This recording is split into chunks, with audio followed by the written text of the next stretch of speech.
Hi everybody, this is Noelle from Petitti Garden Centers, and we're here at our Oakwood Village store. We love it here. And it is what's in store for October. And I can't believe that, the summer has ended, but we have had this beautiful Indian summer. So we're going to keep on planting. And it is a great time to plant in fall.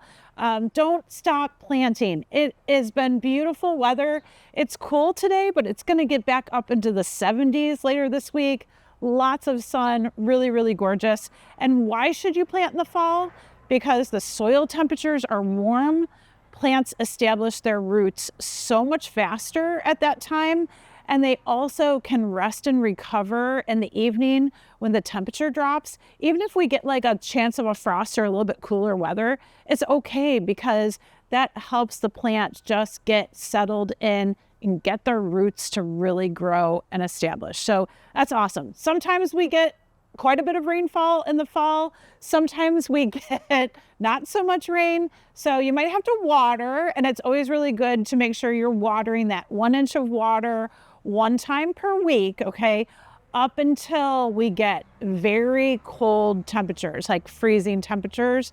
It's nice to really make sure that you're watering your newly planted plants. And here we are by a lot of perennials and like a perennial / shrub. So I'm going to talk about this blue plant first here. And it's absolutely gorgeous.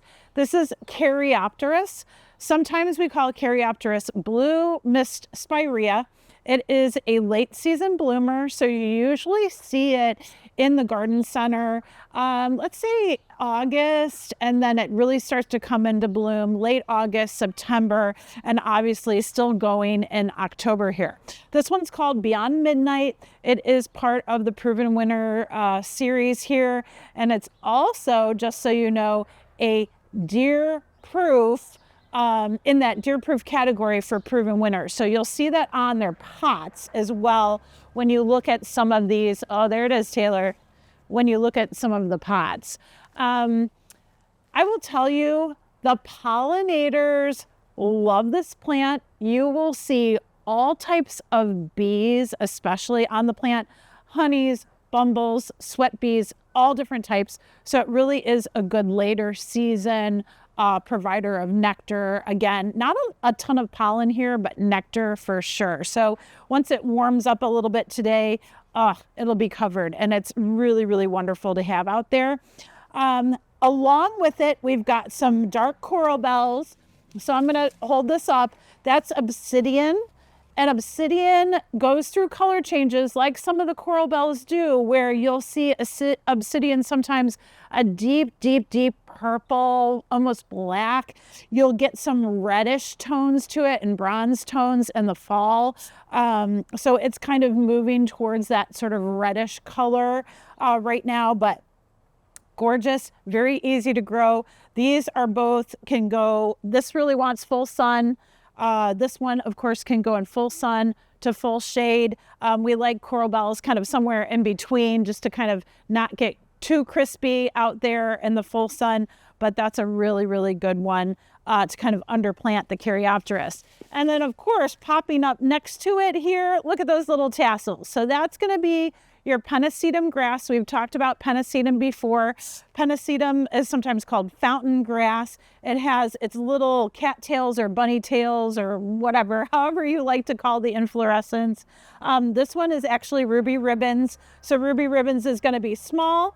It has some sort of greenish wheat colored foliage. It has some reddish bronze foliage as well that maybe grows to about, I'd say about 12 inches or so. With the flowering, it will come up to probably 24 inches in the garden, but really a fun, neat little variety. Good little trio here, but if you want a pop of color, look at this yellow mum. So we've talked about these before. These are mammoth mums. They are very, very, very cold tolerant mums. They were bred up in Minnesota, and this is the yellow mammoth. And it has a spoonbill on it. So it's got that beautiful daisy flower, a big, thick rays or petals with a little spoon tip on it. So it's really very, very charming. And they are wonderful. And get them planted now so you can get some good root establishment going into late fall. and these plants will be so happy for you. Okay, we're going to keep moving. There are so many fall blooming perennials. I guess I shouldn't say fall blooming because they have been blooming really, really well through the growing season. They might have gotten cut back here and here, but we still have a lot of color to show you. And like I said, you're going to plant these perennials, really get them in the ground by the end of the month, and they should be really good to go, okay? Right here, I have this white flowering plant. Sometimes this is called floss flower, but I've told you about this before. It's in the Joe Pyeweed family. This is chocolate, eupatorium, and I really do love it. It is just a prime pop of color. The deer don't bother it. The pollinators love it. It's just great. You want to cut it back after it's done blooming because it will reseed. Just remember that. The foliage is on a darker side, like a bronzy tone, sort of chocolatey at times.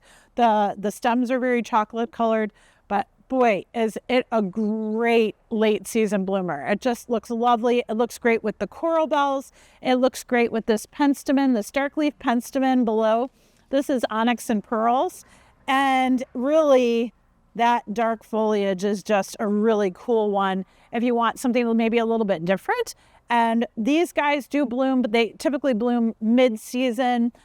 Beautiful spikes of little like snapdragon type flowers, sort of violet, light violet, almost white. And they're really, really nice too. So good combo there. Look at, we still have more grasses, pennisetum grasses. Taylor and I were talking about how the catmint or nepeta, this is Persian blue. It's probably been cut back maybe 3 times, 4 times. It keeps coming, guys. So whatever you do, make sure that you are sharing those spent flowers. It'll produce more and it'll keep on going for you. And I love this plant too. This is St. John's wort or Hypericum. And you'll see these, look at these red fruit, okay? These are the Hypericum berries. And St. John's wort flower, ooh, this is the end of the flower there. It's like a little yellow daisy. And then as that daisy fades, they go ahead and they produce, this is just a beautiful one. This is Magic Marble Red, but they produce all different colored berries. And so we've got a bright red berry here. When they get a little bit older, they can kind of dry and they become more of like a brownish black tone to them. But these plants make great cut flowers, great dried flowers too. You'll find these in a lot of arrangements. They're wonderful to grow. Very, very good plant to grow in the garden and sun as well. So it looks really nice with the catmint and everything.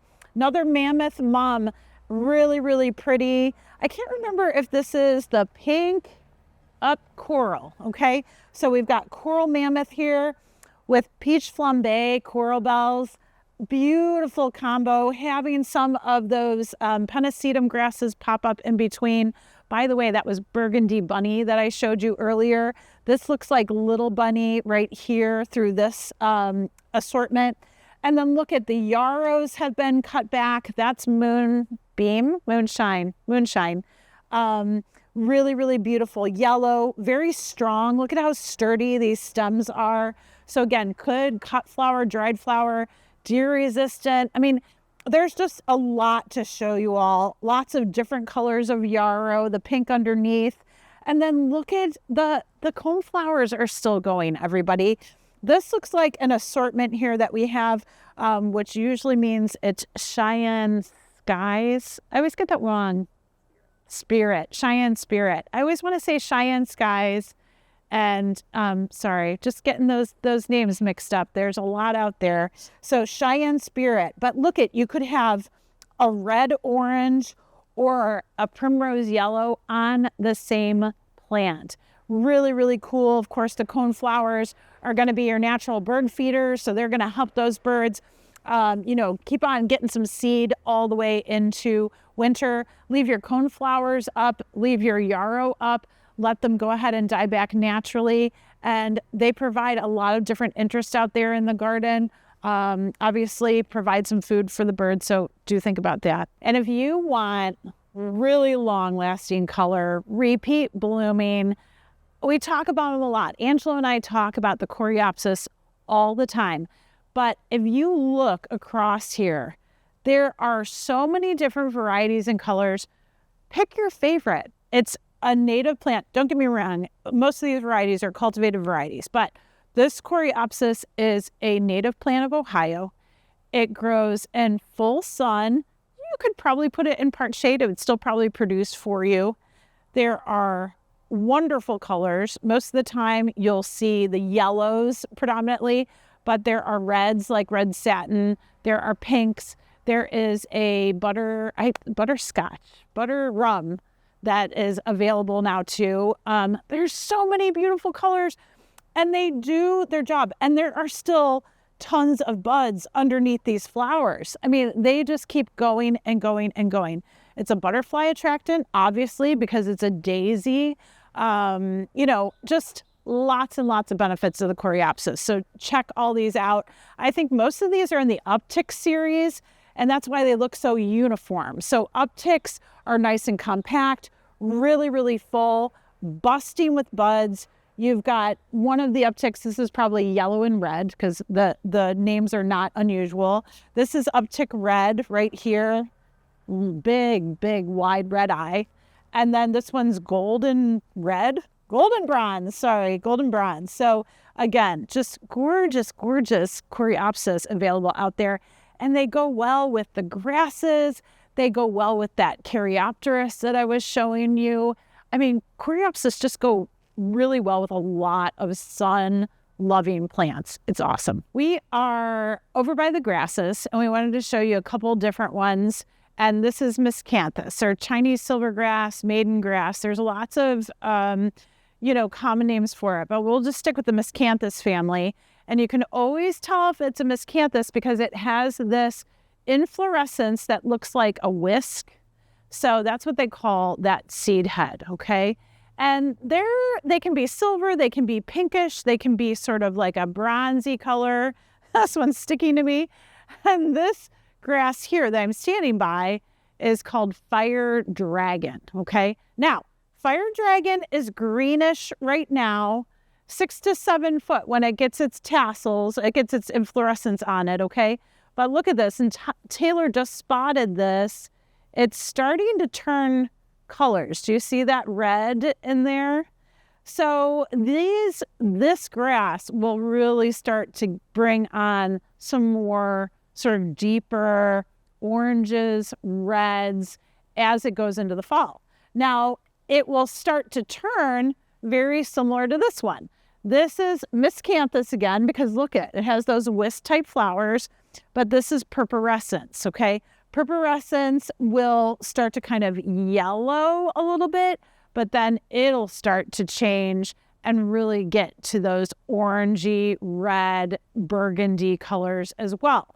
Purpurescence is a little bit earlier than fire dragon. Purpurescence is a little bit shorter than fire dragon too. So this is like a 4 to 5 foot miscanthus. So depending on if you want some of those fall colors, you could pick fire dragon, you could pick purpurescence. We've got another one we're going to show you Oktoberfest in just a second, but I wanted to show you this. And if you're looking for a small grass with a lot of color, this is little blue stem. This is a native grass. I showed it in our native grass video, and this is called brush strokes. This is a proven winner's variety, but look at all of that color and texture right here in this little package. It is the cutest thing. I absolutely love it. So look for brush strokes out there. There are purples and sort of pinky grays and reds in this foliage. And here's the little flowering that's coming up from it. It does not get very tall, folks. It might be 24 inches tall when it all comes out and actually starts to bloom. But this is a cute little grass. This one's Oktoberfest. So this is a miscanthus. Look at those wisps though. Really, really full, very, very fluffy. So we can usually pick out Oktoberfest when we kind of scan the inflorescence on the grasses. Oktoberfest is about 5 to 6 foot tall, thicker foliage. So the foliage is going to have a little bit bolder texture to it compared to some of the other miscanthus. But you're also going to start to see some color changing on the stems and then also on the foliage. So we're starting to see that darkening happening here. Colder temperatures will kind of help with that at night, bring those pigments out. So this is also a great miscanthus or Japanese silvergrass. We're in the shade, and I wanted to show you a few perennials that are looking lovely again, for this kind of late season. I have carex right here. We were talking about carex is a sedge, and this is called little midge. It is a type of palm sedge. This is native to Ohio. Very fun and ferny, very soft. Really like this one. And then look at it next to the toad lilies or Tricertus. This is called Dark Beauty. Look at their like orchid-like. They're all dotted like a Dalmatian orchid. They're so pretty. Great, great plants to put in, again, shadier spots. So let's say less than 6 hours of direct sunlight during the day. Across the way, look at those anemones. So that is an anemone called curtain call. Curtain calls are shorter anemones, fall anemones, but so prolific, really, really beautiful bloomers there. There's like a deep rose, a lighter pink with the curtain call. And of course, they're called curtain call because it's like one of the last flowers you see in the perennial garden for fall season. And then look at this one. This is goat's beard. So lots of people ask, like, what's something white I can grow in the shade garden? Goat's beard looks very similar to like your astilbe, fall spirea or astilbe. And this goat's beard is called Chantilly lace. Look at the beautiful fall coloring on this plant. It's really, really beautiful. It produces little astilbe spray-like flowers that are sort of a creamy white. So it's a really pretty. Goat's beard is, again, a native plant, so that's nice to have in the shade garden. And then the ferns are looking gorgeous. Look at these doubled pink anemones. That's Pamina. But doubled flower, deeper rose color, but you still have quite a bit of pollen in there. So we just saw some bumblebees flying around. And then look at this white. This is a classic white fall anemone. And this is honoring Jobert. And this one, really, really beautiful in the garden. I will tell you with the fall anemones, they have a rhizome root system to them. So they will continue to grow and branch kind of underground. And you will see that clump keep moving and kind of keep developing. So if you'd like, they're really, really good. They're very easy to grow. But I make sure that you are getting in there and dividing in the spring when they start to pop up so you can make sure that your clumps aren't getting out of control. Okay, so just be aware of that. So especially the older varieties, they seem to be a little bit more, I don't want to say aggressive, but just they will continue to grow and fill out and really kind of fill up a space for you. We're back by the Viburnum, and Viburnum we really enjoy in the landscape because they can take a lot of different types of sun and weather, and we have some native varieties. We've got some non-natives too, but they really do a good job for us in the landscape. They're fairly easy care, and they also do give us some really beautiful fall color and berries for the birds. So check out this yellow. This yellow is a really, really beautiful one. This is called Michael Dodge. Michael Dodge is just lovely kind of fuzzy foliage on this one. So that's good as far as deer resistance, right? And then look at those yellow berries, super profuse berries. Really, really pretty. You're starting to see kind of the oranges and reds in the foliage here. And then look at the berries on this one.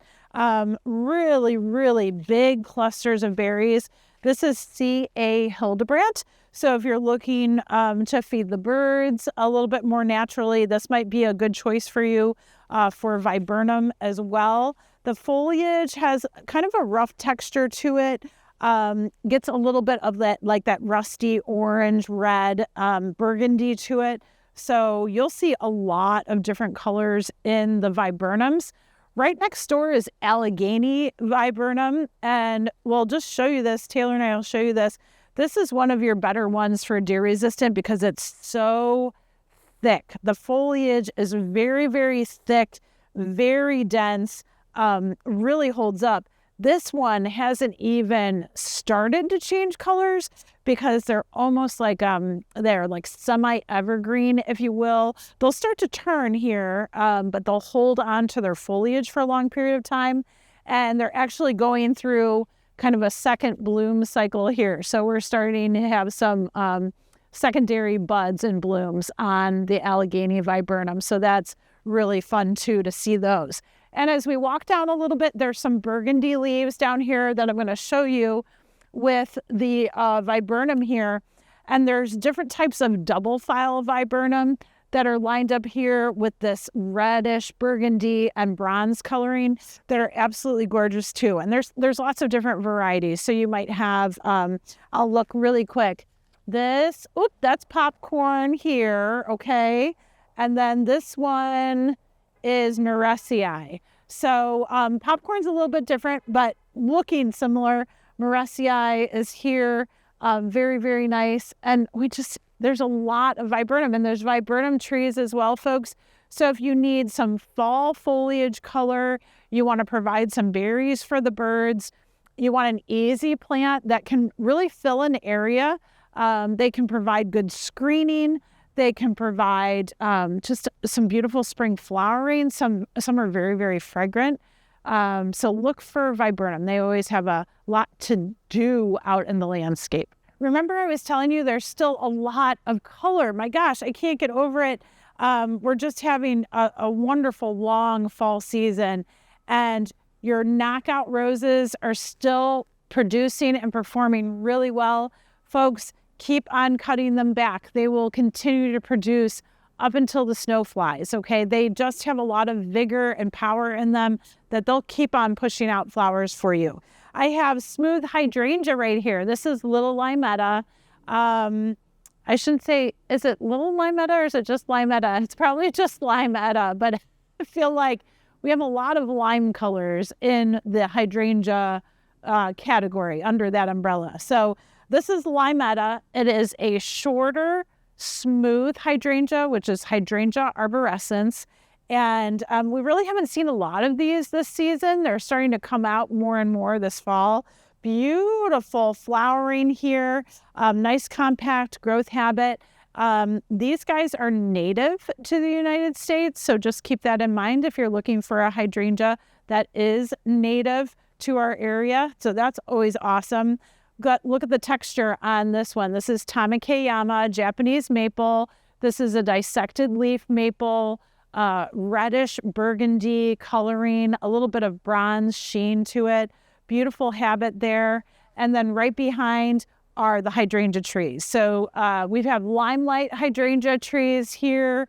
Really, again, when we cut hydrangea trees, when you listen to Angelo on the radio, he talks about really cutting the plants and making sure that they branch and fill out and really produce for you.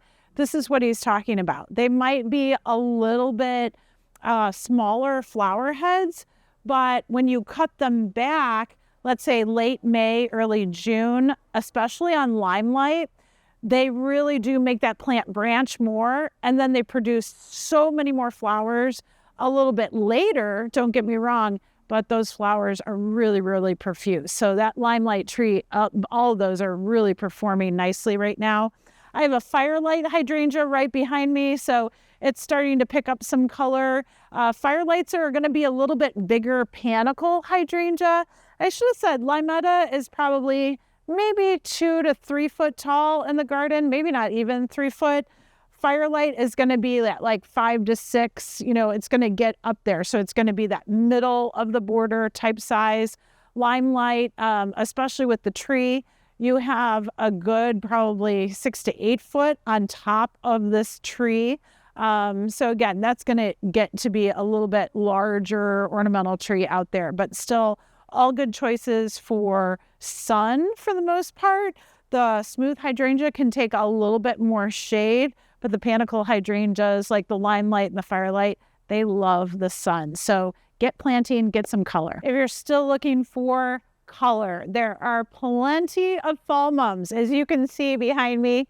I will tell you that fall mums, if you're planting them in October, I would recommend planting them in container gardens and then letting them do their thing, letting them look gorgeous, letting them die back outside.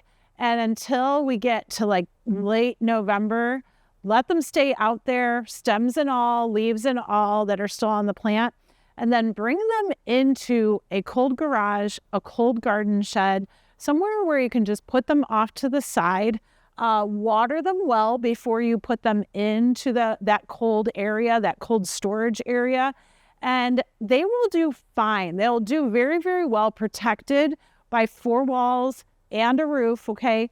And just let them hang out, okay, over the winter months. You do not need a window. You do not need to, cast any light on them. They will be fine. Check them about once a month over winter. Just make sure that they have a little bit of moisture in their soil, and that's it. And then come spring, so let's say April, you start to see some new green growth at the base of the mums. That's when you're going to cut them back to that new green growth. You're going to start kind of doing the shuffle, the plant shuffle, where you can start taking them outside slowly, starting in the shade, and then slowly moving them into a full sun condition. Make sure that that soil has some moisture to it, and let them fill all back out again. And you can plant them at that time in the spring, okay? Reason being is that fall mums, they can be hardy, but you need to plant them fairly early because they're a little persnickety about how quickly they establish their root system. And even though I told you at the beginning of this video that the warm soil should help that root get really, really established, with fall mums, it's kind of a hit or miss thing. So that's why when you're planting them later, you want that fall color, but you put them in the ground late and they just don't end up doing very well over the winter. That's why their root system is just not getting established very well for you. So try it in a pot. I think you'll really, really enjoy it. Along with those fall mums, check it out. Let's do some of those fall crops, okay? So I have some pansies here, beautiful faces. Look at all their little faces. And these black ones, you couldn't get better for Halloween, right? Again, pansies and violas at this time of year, planting them in pots and in the ground, I love it because they have fall and winter when they're not covered by snow and it's a little bit milder, and then spring where they will do their thing and they will continue to bloom for you. So they don't mind the cold weather at all. In fact, they perform a heck of a lot better when it is cooler out than when it's warm out, okay? And another one that I love, and this one's a huge one, it'll take up your whole container, but this is gonna be an ornamental kale for you. Has those really, really frilly leaves on it, and you start to see that purple in the center. Now, this is glamour, they call it glamour red kale, and the reds are like a magenta, pinky purple, okay? Well, right now it looks pretty deep purple, but once it starts to get cooler and cooler, that's when you're really going to start seeing that magenta color develop, okay? And these plants will look lovely all through the winter until we start to melt in late winter, early spring, and that's when you'll start to see them yellow, and that's when they can go in the compost pile, okay? So just be aware that we've got some great cold crops like the pansies and violas, like the cabbage and kale, that will really perform really nicely in containers outside all winter long for you. Caveat here, of course, is always make sure that your container is raised up on pot feet, up off the cement or porch or patio, so it's still draining. It's draining throughout that winter season, okay? So that's something to keep in mind. Okay, as far as protection is concerned, when I mentioned we were planting all these lovely fall perennials, trees, shrubs, all those types of things. When it comes to late November, okay, I want you to just let those plants naturally die back. Don't cut them back, just let them go, okay? That helps them get established, right? So do that first, and then late November, go ahead and give them a nice coating of mulch. So let's say 4 to 6 inches of mulch, just a hardwood mulch or a pine mulch would be fine too. Go ahead and put that around those newly planted plants, and you are insulating that root system at that time, okay? Don't mulch them at 4 to 6 inches now. That just provides a lot of moisture that can get trapped around the plant. But in late November, when we start to get those colder temperatures, and those plants will be very happy. Enjoy.